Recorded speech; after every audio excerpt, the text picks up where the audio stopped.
You don't have to do anything you don't want to do, Dad said, coming over and lifting me out of Mom's lap. He carried me over to sit on his lap on the other side of the sofa. We won't make you do anything you don't want to do. But it would be good for him, Nate, Mom said. Not if he doesn't want to, answered Dad, looking at me. Not if he's not ready.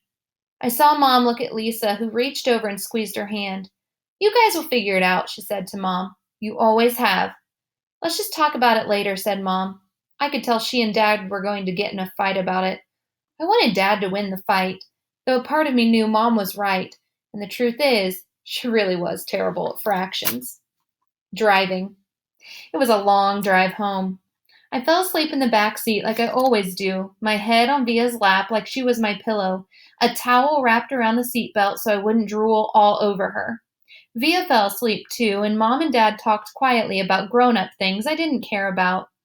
I don't know how long I was sleeping, but when I woke up, there was a full moon outside the car window. It was a purple night, and we were driving on a highway full of cars. And then I heard Mom and Dad talking about me. We can't keep protecting him, Mom whispered to Dad, who was driving. We can't just pretend he's going to wake up tomorrow and this isn't going to be his reality, because it is, Nate, and we have to help him learn to deal with it. We can't just keep avoiding situations that. So sending him off to middle school like a lamb to the slaughter? Dad answered angrily, but he didn't even finish his sentence because he saw me in the mirror looking up. What's a lamb to the slaughter? I asked sleepily. Go back to sleep, Augie, Dad said softly. Everyone will stare at me at school, I said, suddenly crying. Honey, Mom said. She turned around in the front seat and put her hand on my hand. You know if you don't want to do this, you don't have to. But we spoke to the principal there and told him about you, and he really wants to meet you. What did you tell him about me? How funny you are and how kind and smart. When I told him you read Dragon Rider when you were 6, he was like, wow, I have to meet this kid. Did you tell him anything else? I said. Mom smiled at me. Her smile kind of hugged me. I told him about all your surgeries and how brave you are, she said. So he knows what I look like? I asked. Well, we brought pictures from last summer in Montauk, Dad said. We showed him pictures of the whole family and that great shot of you holding that flounder on the boat. You were there too? I have to admit, I felt a little disappointed that he was a part of this. We both talked to him, yes, Dad said. He's a really nice man. You would like him, Mom added. Suddenly, it felt like they were on the same side. Wait, so when did you meet him? I said. He took us on a tour of the school last year, said Mom. Last year? I said.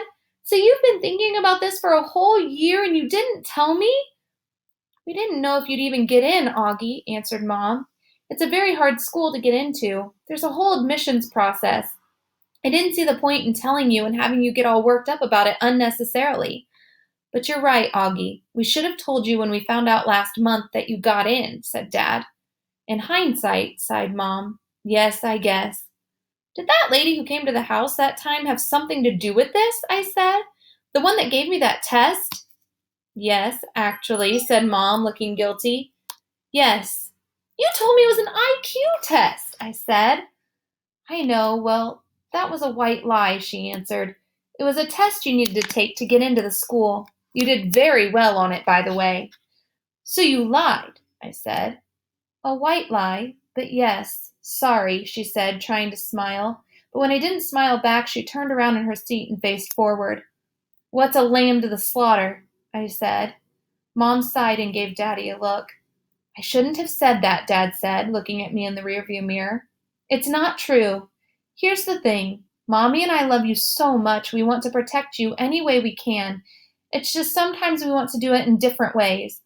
I don't want to go to school, I answered, folding my arms. It would be good for you, Augie, said Mom. Maybe I'll go next year, I answered, looking out the window. This year would be better, Augie, said Mom. You know why? Because you'll be going into 5th grade, and that's the first year of middle school, for everyone.